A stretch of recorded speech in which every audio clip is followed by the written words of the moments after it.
Hi, if you're into this video, I recommend using the subtitles to better help you guys understand me. I played Metro 2033 for the first time in 2025 because I was looking for a short game around 10-hour mark, and this one kept getting recommended in the comment sections on Reddit. Seeing it mentioned over and over, I finally gave it in and tried it out.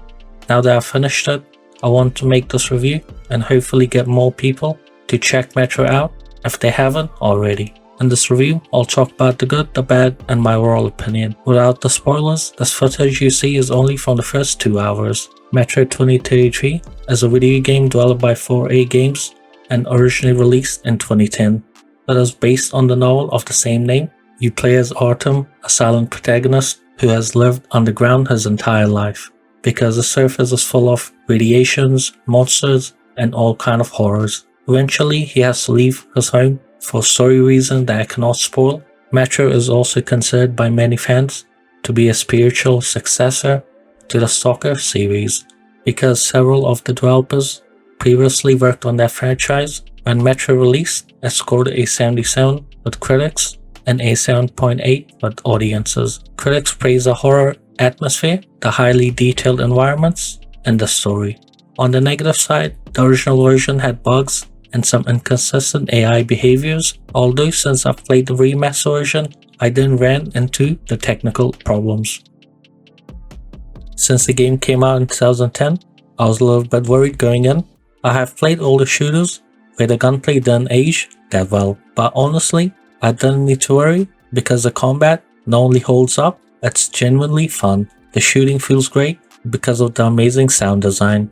Every gunshot feels heavy and impactful. The animations are well made, especially the reloads. They make the guns feel more realistic, adding to the impact of the combat.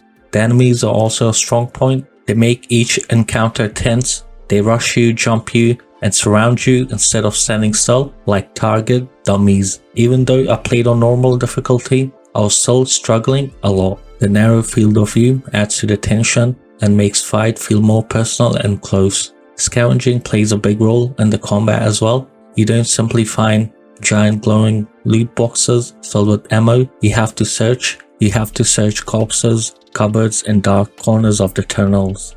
Sometimes you flip over bodies that are missing limbs, and the sound they make is disgusting. It makes you stop for a second and think about the world you're in. Sometimes these bodies are of characters you already know, which hurt even harder. While scavenging, you also have to watch out for traps. There are trap wires, alarms, and other little tricks that can get you killed if you're careless. These details make exploration feel intense. Instead of relaxing, you're always on edge. The atmosphere or the vibe is one of the biggest strengths of Metro. The game is eerie, but also peaceful in a strange way. The quiet movements in the tunnels or on the surface helps build mystery and makes the world feel alive. The supernatural elements blend well with the horror and survival tone. The overall package creates a unique experience that you don't see often in other shooters. The story is fairly simple, but the settings and characters carry it. The pacing helps because the game doesn't waste time with filler. Metro moves from one area to the next with purpose. You never feel bored. The only real downside is that the beginning feels a bit generic, but once the supernatural elements show up, the story finds its identity and becomes more interesting. Even though I praise the combat, there's one major issue. The enemies are very spongy. Sometimes you're shooting the same creature over and over and it doesn't die. What makes it worse is that not all the enemies of the same type have the same amount of health. Some go down faster and others feel like mini bosses with no visual differences. So there are moments when you're confused, wondering why one enemy took 2 shots and another needed 10. To be fair, the sponginess does add intensity to the combat in a weird way. It makes fights feel desperate, but I can easily see this being annoying for many players, especially those playing on high difficulties. The graphics are another complaint. I'm not someone who cares too much about visuals, especially with older games, but here's the thing. I didn't play the original 2010 version. I played Metro 2033 Redux, the remaster edition that was released in 2014, and honestly the remaster feels lazy.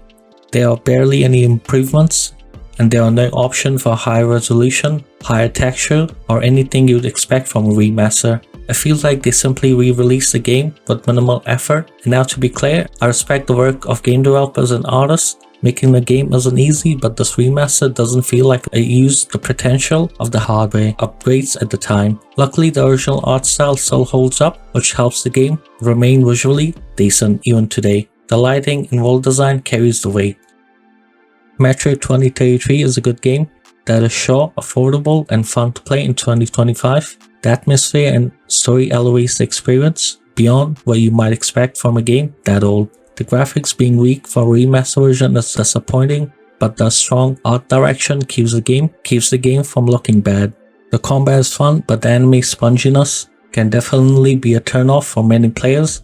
The lack of basic options like field of view, slider, or better texture setting is also a negative. Still, for me, the positive outweigh the negatives. Metroid 2033 delivers a unique experience with great vibes, strong tension, and a world that pulls you in.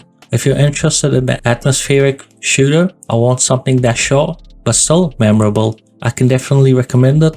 Let me know in the comments down below if you plan on picking it up or if the issues I talked about are a deal breaker for you guys. Thanks for watching this video. Leaving a like, comment, and subscribing would mean a lot. Also, see you guys next time with another video.